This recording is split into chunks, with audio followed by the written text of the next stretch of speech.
Hello and welcome to the Pentecost Novena with Focus. This is the first talk in the Novena focused on the Holy Spirit coming.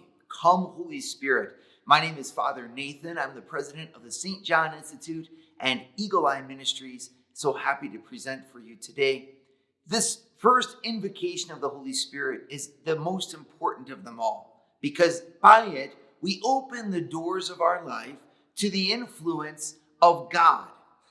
There is nothing more risky that you can do on the one hand, and there's also nothing more solid and peaceful that you can do on the other than invite the Holy Spirit into your life. It's solid and peaceful because when you invite the Holy Spirit into your life, you're inviting God to take control. And when your life is rooted on God, all of the anxieties, all of the worries, all of the disappointments have a foundation to rise up and meet them with. You're not alone anymore. God is carrying you. And that's something we all want. We want to take on the great adventures of life, knowing that we're going to win, knowing that we got someone who's got our back. That's what the Holy Spirit is for. That's what God does.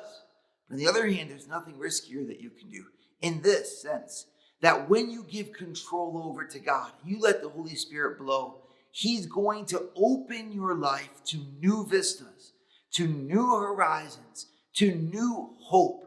And that, my friends, is risky not in the sense that you're going to lose anything. It's risky just in the sense that you won't be able to stay the same. You're going to improve. You're going to become better, fuller, happier versions of who you are right now. And so inviting Him to come is like inviting the wind that drove around the house where the apostles were gathered in prayer with Mary in the upper room in Acts chapter 2.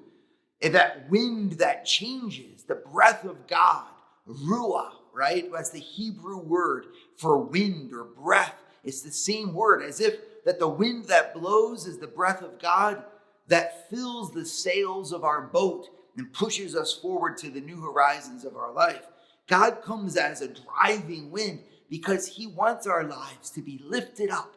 He wants your life to be lifted up. I want you just to reflect for a second on what your life would look like if you don't say, "Come to the Holy Spirit." Imagine what your life would look like if you were in absolute and complete control of everything that would happen. You might have the semblance of peace and order, maybe, if you're really good at living. But at the same time, you would also be unspeakably lonely. Because when you have your life all ordered around yourself and you're at the top of the life that you've chosen for yourself, you also lack the essential element of what makes every human life amazing. And that is the service and love of another. When you allow another into your life, when you say come to love, the stability that you create kind of naturally and artificially around you gets shaken. You're no longer the center of your life. There's another whom you serve. And I would say that on the one hand, yeah, that order, that stability can be threatened and we can feel unstable, but there's a glory in feeling unstable. Like an eagle soaring through the air that has no stability except the wind under its wings and its motion forward. You are like a boat. I mean, if you're going to keep a boat, you make a boat. You don't keep a boat in the harbor. You put a boat out to sail the seas. A human life is just like that. Your heart is just like that. And in order for you to be the full version of who you are, you need that other, that driving force of love, that fire inside of you that pushes you forward. And that's what the Holy Spirit wants to be for you. Saying come to the Holy Spirit and opening your life in this novena is inviting someone into your life for you to love, for you to cherish, for you to honor, and for you to serve as if they were everything that you had and the only one that you had.